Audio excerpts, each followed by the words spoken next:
الحمدللہ وحدہ والصلاۃ والسلام علی من لا نبی بعدہ اما بعد۔ جی اب تک سورہ یوسف میں کیا کیا ہو چکا ہے؟ ابتدا میں کیا ہوا؟ پہلے جو ہے اللہ سبحانہ وتعالیٰ نے اس قرآن کریم کے حوالے سے کچھ بتایا کہ ہم نے آپ کے اوپر اس قرآن کو نازل کیا ہے تاکہ تم لوگ تعقلون سمجھ سکو، معاملات کی حقیقت کو جان سکو۔ پھر بتایا کہ ہم آپ کو بہترین بیان دیتے ہیں، اور پھر اس صورت میں یوسف علیہ السلام کا ذکر کیا، ان کو کیا دکھایا گیا تھا؟ 11 ستارے، سورج اور چاند خواب میں دکھائے گئے کہ وہ ان کو سجدہ کر رہے ہیں۔ انہوں نے اس خواب کا ذکر کس سے کیا؟ اپنے والد سے کیا، جو کہ یعقوب علیہ السلام، وہ بھی نبی ہیں۔ تو انہوں نے کیا سجیشن دی؟ اپنے بھائیوں سے اس کا ذکر نہیں کرنا، کیونکہ شیطان جو ہے وہ انسان کا دشمن ہے۔ اور پھر کیا بتایا کہ اللہ تعالیٰ آپ پر اپنی نعمت کو پورا کرے گا، یعنی یعقوب علیہ السلام نے اس بات کو پہچان لیا تھا کہ یہ اللہ کی طرف سے نشاندہی ہے کہ یوسف علیہ السلام کو نبوت عطا کی جائے گی۔ پھر آگے کیا معاملہ ہوا؟ بھائیوں نے کیا پلان کیا؟ بارک اللہ فیک، یا بھائیوں کو جو ہے یوسف علیہ السلام سے حسد تھا کہ والد کو جو ہے ان سے زیادہ محبت ہے، جبکہ ہم قوی جماعت ہیں، اصلاً ہم سے ہونی چاہیے۔ تو انہوں نے کیا پلان کیا کہ ہم ان کو لے کے چلے جائیں گے اور پھر یا تو قتل کر دیں گے یا پھر زمین میں کہیں دور پھینکائیں گے۔ تو کسی نے کیا کہا انہی میں سے کہ ایک کام کرو، قتل مت کرو، کنویں میں ڈال دینا۔ والد کے پاس گئے اور ان سے کیا کہا کہ آپ یوسف کے بارے میں ہم پر اطمینان نہیں کرتے، ہمارے ساتھ بھیجیے ان کو، کھیلیں گے کھائیں گے۔ لے جاتے ہیں، کیا کرتے ہیں؟ کنویں میں ڈال دیتے ہیں، اور آ کے کیا شو کرتے ہیں کہ بھیڑیا کھا گیا تھا۔ جیسے کہ ان کے والد نے کنسرن ریز کیا تھا کہ مجھے ڈر ہے، ایک تو یہ کہ یوسف کا مجھ سے دور ہونا مجھے غمگین کرے گا، اور دوسرا یہ کہ مجھے ڈر ہے کہ تم اپنے معاملات میں بزی ہو جاؤ گے اور ان کو کوئی بھیڑیا کھا جائے گا۔ تو انہوں نے وہی ایکسکیوز جو ان کے سامنے پیش کیا، اور کس وقت آئے واپس؟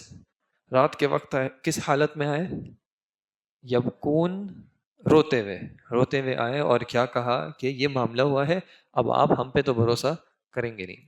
تو یعقوب علیہ السلام نے کیا جواب دیا؟ علی قمیص بدم کذب، ان کی شرٹ پر جھوٹا خون بھی لگا کے لایا۔ ان کے والد نے کیا جواب دیا کہ یہ جو ہے معاملہ تمہارے نفس نے تمہارے لیے اس کو خوبصورت کر دیا ہے، مجھے کیا کرنا ہے؟ صبر جمیل، اور اللہ تعالیٰ سے ہی پناہ طلب کی جائے گی، اللہ تعالیٰ سے ہی مدد کی جائے گی۔ آگے وجاءت سیارۃ فارسلوا واردہم فادلی دلوہ۔ جاء کا ورڈ آپ نے سنا ہے؟ جاء کا کیا مطلب ہوتا ہے؟ آنا، بارک اللہ فیک۔ جاءت آ گیا ایک سیارہ، سیارے کا ورڈ ہاں پہلے بھی آیا ہوا ہے۔ سیارے کا کیا معنی ہوتا ہے؟ چلنے پھرنے والے۔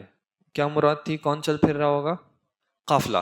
تو ایک قافلہ آ گیا، فارسلوا، انہوں نے کیا کیا؟ ارسال کیا۔ جیسے کہ ورڈ ہے نا رسول، رسول کا مطلب کیا ہوتا ہے؟ جس کو بھیجا گیا ہے پیغام کے ساتھ۔ تو فارسلوا، انہوں نے کیا کیا؟ کسی کو بھیجا۔ کس چیز کے لیے بھیجا یا کس کو بھیجا؟ واردہم، وارد وہ شخص جو کہ کسی جگہ پر جائے گا، یہاں پہ مراد ہے پانی لانے والا، ٹھیک ہے؟ مورد ریسورسز کو بھی کہتے ہیں، یا وہ جگہ جہاں پہ کچھ وسائل پائے جائیں۔ تو وارد ایسا شخص جو کہ کوئی ریسورس حاصل کرے گا، کوئی ضرورت حاصل کرے گا۔ قافلے والوں نے کسی شخص کو بھیجا کہ جاؤ پانی لاؤ۔ اب وہ پانی لینے کے لیے کدھر جائے گا؟ کنویں کے پاس۔ فَأَدْلَى دَلْوَةً، ادلا کا مطلب ہوتا ہے انڈیلنا، ڈالنا، نیچے کرنا، لٹکانا۔ کس چیز کو اس نے نیچے ڈالا؟ دلوہ، اپنی ڈول کو۔ کنویں میں جو ڈول ڈالی جاتی ہے، اس نے اس ڈول کو نیچے کیا۔ کیا ہوا جب اوپر کھینچا؟ تو یوسف علیہ السلام ساتھ آ گئے۔ ان کو دیکھ کے اس نے کہا قالا، یعنی اس نے کہا یا بشرا، بشرا کہتے ہیں خوشخبری کو، جیسے بشارت کا ورڈ سنا ہے، بشارت ہو آپ کو، تو بشرا خوشخبری۔ تو اس نے اعلان کیا ہے خوشخبری، ھذا غلام، یہ کیا ہے؟ ایک غلام ہے، ایک لڑکا ہے۔ اب کنویں سے پانی نکالنے کے چکر میں ایک جوان بچہ جو ہے وہ ساتھ آ گیا، اس نے اس بات پر خوشی کا اعلان کیا، اور ان سب نے کیا کیا؟ اسروہ بضاعتن. سر کا ورڈ سنا ہے؟ سر کس کو کہتے ہیں؟ خاموشی. جیسے نماز جہری بھی ہوتی ہے اور سری بھی ہوتی ہے. سر راز کو بھی کہتے ہیں، جس چیز کو کیا کیا جائے، چھپایا جائے. تو اسروہ، انہوں نے کیا کیا، یوسف علیہ السلام کو چھپا دیا. کس اعتبار سے چھپایا؟ بضاعتن، بطور مال تجارت. اس وقت کے زمانے میں غلاموں کا کانسیپٹ تھا، ٹھیک ہے، جنگیں ہوتی تھیں، جو مغلوب قومیں ہوتی تھیں ان کے مردوں کو، ان کی عورتوں کو، ان کے بچوں کو غلام بنا لیتے تھے.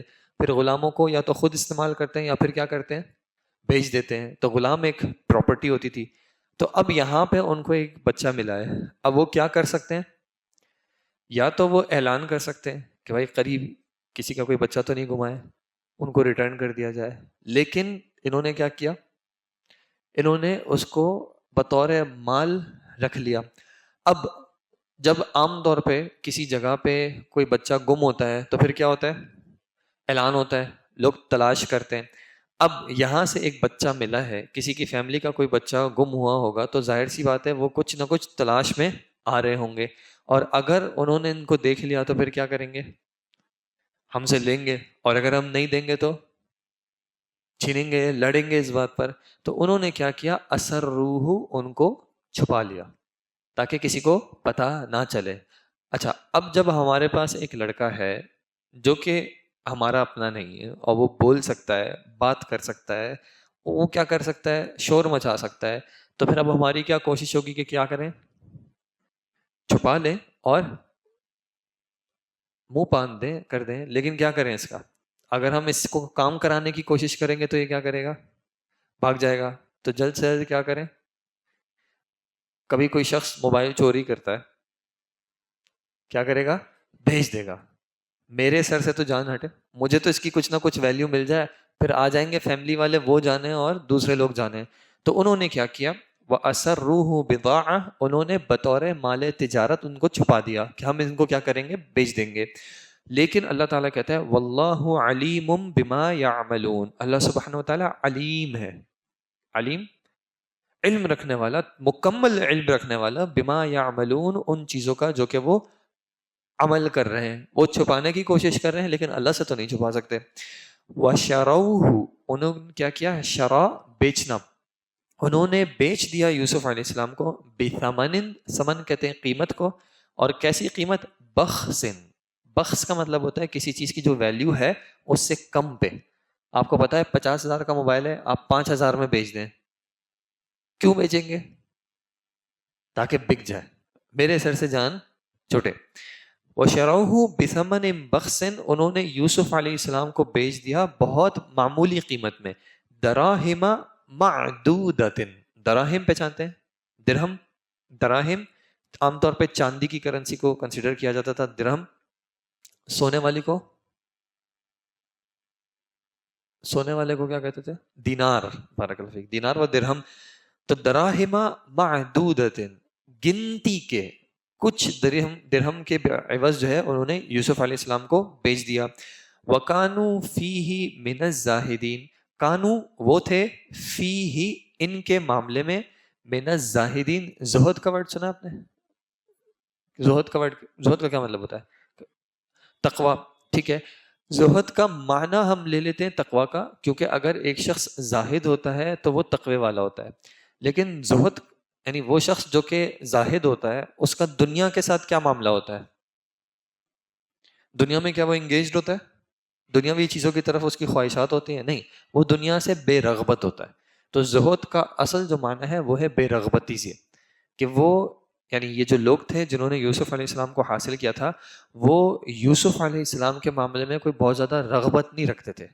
ان کو بس کیا تھا، بے رغبتی تھی، جلدی سے جان چھوٹے. وَشَرَوْهُ بِثَمَنٍ بَخْسٍ دَرَاهِمَ مَعْدُودَةٍ، انہوں نے بیچ دیا یوسف علیہ السلام کو معمولی قیمت پہ، گنتی کے کچھ درہموں کے عوض، اور وہ تھے ان کے معاملے میں زاہد یعنی کہ بے رغبت.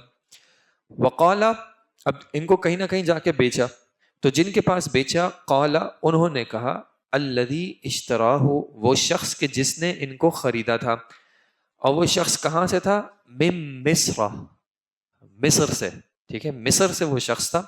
اس نے کہا کس سے، لامرأتہ، امرأتن کہتے ہیں عورت کو، تو اس نے کہا اپنی عورت سے. اپنی عورت سے کیا مراد ہوگی؟ بیوی. ٹھیک ہے، اپنی بیوی کے لیے عورت کا ورڈ استعمال ہوتا ہے. تو انہوں نے اپنی بیوی سے کہا اکرمی. آپ کیا کیجیے گا؟ اکرم. اکرام کرنا اردو بھی استعمال ہوتا ہے. کیا مطلب ہوتا ہے؟ عزت کرنا، مہمان نوازی کرنا. آپ ان کا احترام کیجیے گا، اچھے طریقے سے ان کو رکھیے گا. مسواہ، مسوا کا ورڈ پہلے سنا ہے؟ مسوا ٹھکانا، رہنے کی جگہ. تو آپ اچھا کیجیے گا، عزت دار کیجیے گا ان کی رہائش کا بندوبست. کیوں؟ عسا ان ینفعنا، ممکن ہے یا امید ہے کہ یہ ہمیں فائدہ دیں، یہ ہمیں نفع دیں. او نتخذہ ولدا، یا پھر ہم ان کو بنا لیں ولد. ولد کا مطلب لڑکا. اتخذہ کا مطلب ہوتا ہے بنانا، کہ یا تو کم از کم ہمیں ان سے کچھ فائدہ ہو جائے، یا پھر ہم ان کو کیا کر لیں گے؟ بیٹا بنا لیں گے. اگر ان کو عام غلاموں والا ٹریٹمنٹ دیں گے تو پھر کیا ہوگا؟ یہ غلام کی طرح رہیں گے. اور غلام کا معاملہ کیا ہوتا ہے؟ یعنی انسان خود سوچے کہ اگر اللہ ہم سب کو حفاظت میں رکھے کہ اگر مجھے کوئی شخص زبردستی قید کر لے، پکڑ لے، میری آزادی چھین لے، اور پھر مجھ سے ڈیمانڈ کرے کہ تم مجھے سروس دو، تم میری خدمت کرو، تو کتنی خوشی سے ہم کریں گے؟ نہیں کر سکیں گے. اور پھر پہلی کوشش کیا ہوگی؟ کہ کسی طرح کوئی راستہ ملے کہ میں بھاگ جاؤں. ٹھیک ہے، یہ عام طور پہ ایک شخص کی کوشش ہوگی. تو وہ کیا کہہ رہے ہیں کہ آپ کیا کیجیے گا کہ اب یہ چھوٹا بھی ہے، لیکن کیا ہے، مفسرین نے یہ بات بھی ذکر کی کہ ظاہر سی بات ہے کہ جب کسی سے انٹریکٹ کرتے ہیں تو ان کی کیا تربیت رہی ہے، کس طرح کی پرورش رہی ہے، کس طرح کی اس کی شخصیت ہے، کچھ آئیڈیا ہو جاتا ہے. تو اب ظاہر سی بات ہے کہ انہوں نے جب یوسف علیہ السلام سے کچھ انٹریکشن کیا ہوگا تو ایک اچھی شخصیت ہے، اچھے طریقے سے بات کر رہے ہیں، کہ جب انٹریکٹ کیا ہوگا یوسف علیہ السلام سے تو ان کا بات کرنے کا طریقہ، معاملات کو دیکھنے کا طریقہ، چیزوں کو سمجھنے کا طریقہ جب اچھا لگا تو انہوں نے اپنی وائف کو کیا کہا کہ ان کے ساتھ ایک عام غلام والا معاملہ نہیں کیجیے گا، بلکہ ان کو اچھے طریقے سے رکھیے گا. ان سے کچھ نہ کچھ ہمیں فائدہ بھی ہو جائے گا، اچھے طریقے سے رکھیں گے، ان سے خدمت بھی لے سکتے ہیں، اور یہ کہ اگر ہمارے معاملات تعلقات زیادہ اچھے رہے تو ہم ان کو بیٹے کے طور پہ کنسیڈر کر لیں گے، بیٹا بنا لیں گے. اس سے اس بات کا بھی اظہار ہوتا ہے، مفسرین نے کہا کہ ان کے ہاں کوئی اولاد نہیں تھی، اور ان کے ہاں اس وقت یہ تصور تھا کہ لوگ بیٹے یا اولاد بنا لیتے تھے.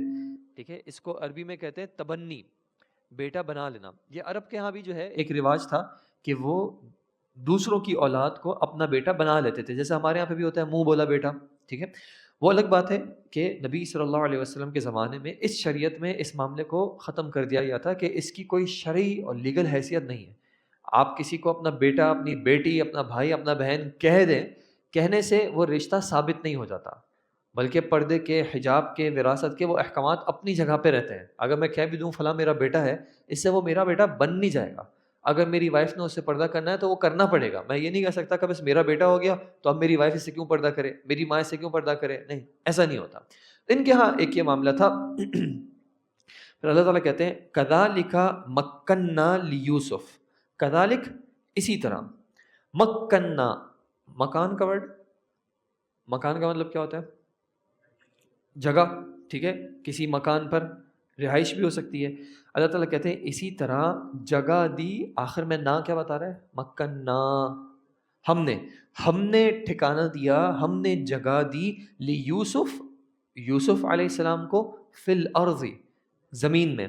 یہاں پہ زمین سے کیا مراد ہوگی؟ مصر. بارک اللہ فیک. کیونکہ زمین میں تو ویسے بھی تھے، جب اپنے والد کے یہاں تھے تب بھی زمین تھی، راستے میں تھے تب بھی زمین تھی. تو یہاں پہ زمین سے مراد خاص کر مصر میں ہم نے ان کو جگہ دی. جگہ دینے سے کیا مطلب ہے؟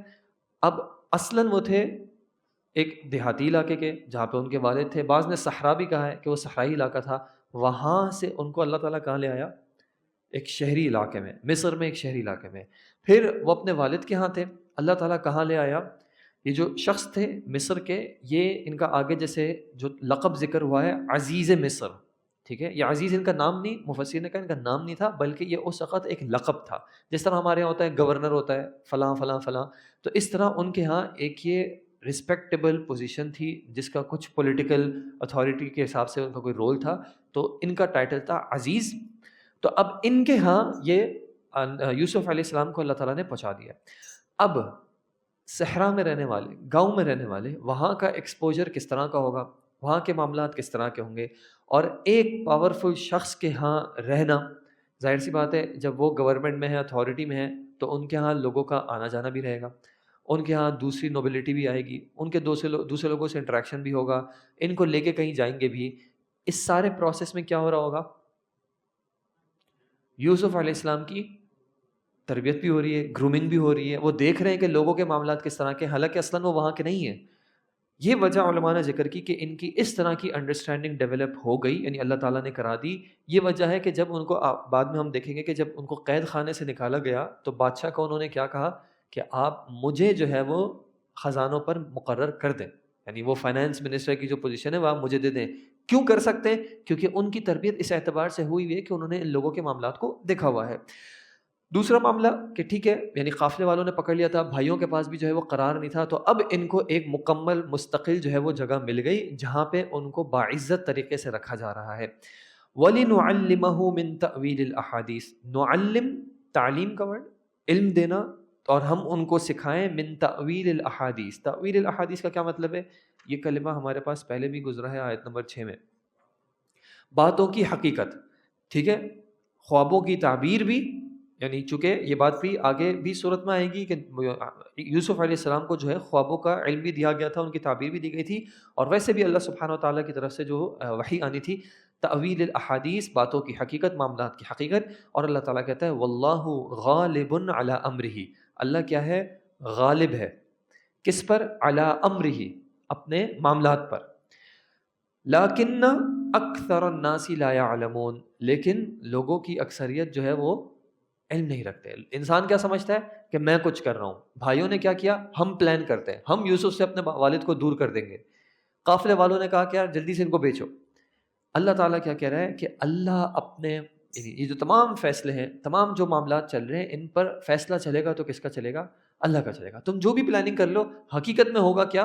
جو اللہ چاہ رہا ہے. اور یہ سارے جو معاملات چل رہے ہیں ظاہری اعتبار سے اگر ہم دیکھتے ہیں، یعنی ایک شخص سوچے کہ چھوٹے سے بیٹے کو اپنے والد سے جدا کر دیا گیا، اور کرنے والے بھی کون ہیں؟ اس کے بھائی. پھر قافلے والوں نے ان کو پکڑ لیا، کم قیمت میں بیچ دیا، کسی کے یہاں غلام بن گئے. ظاہری اعتبار سے کیا لگ رہا ہے کہ ایک شخص کی زندگی کیا ہو رہی ہے؟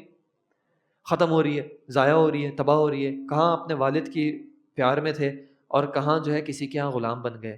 لیکن اللہ تعالیٰ نے کیا سبق دیا کہ ظاہری اعتبار سے ہو سکتا ہے تمہارے معاملات تمہیں سمجھ میں نہ آئے، لیکن جو کچھ بھی ہو رہا ہے اس کے پیچھے حکمت ہے، اس کے پیچھے فوائد ہیں. یہ جو سارا پروسیس جو چل رہا ہے اس میں یوسف علیہ السلام کی تربیت ہو رہی ہے. یوسف علیہ السلام گروم ہو رہے ہیں کیونکہ ان سے اللہ تعالیٰ نے جو آگے مقصد، جو مقاصد ہیں، جو ان سے جو پرپس فلفل کرنا ہے، اس کے لیے یہ سارے سٹیپس ضروری ہیں. اگر ایک نبی غم سے گزرتا ہے، انبیاء جو ہیں وہ اللہ کے محبوب ترین ہیں، لیکن اگر ایک نبی بھی غم سے گزرتا ہے تو وہ معاذ اللہ اس وجہ سے نہیں ہے کہ اللہ سبحانہ و تعالیٰ کو لوگوں کو جو ہے وہ غمگین کرنا اچھا لگتا ہے. معاذ اللہ ایسی بات نہیں ہے، بلکہ کیوں کیا جا رہا ہے؟ کیونکہ اس میں ان کی تربیت ہے. اگر ایک نبی کو زندگی میں کبھی غم ملا ہی نہ ہو، کیا وہ لوگوں کا غم سمجھ سکے گا؟ کوئی بھی شخص کہہ سکتا ہے کہ آپ کو کیا پتا، آپ کی تو ایسی شہانہ زندگی رہی ہے، آپ نے تو کبھی زندگی میں نہ بھوک دیکھی ہے نہ پیاس دیکھی ہے، آپ کو کیا پتا کہ وہ کیسی رات ہوتی ہے جب سر پہ چھت نہیں ہوتی.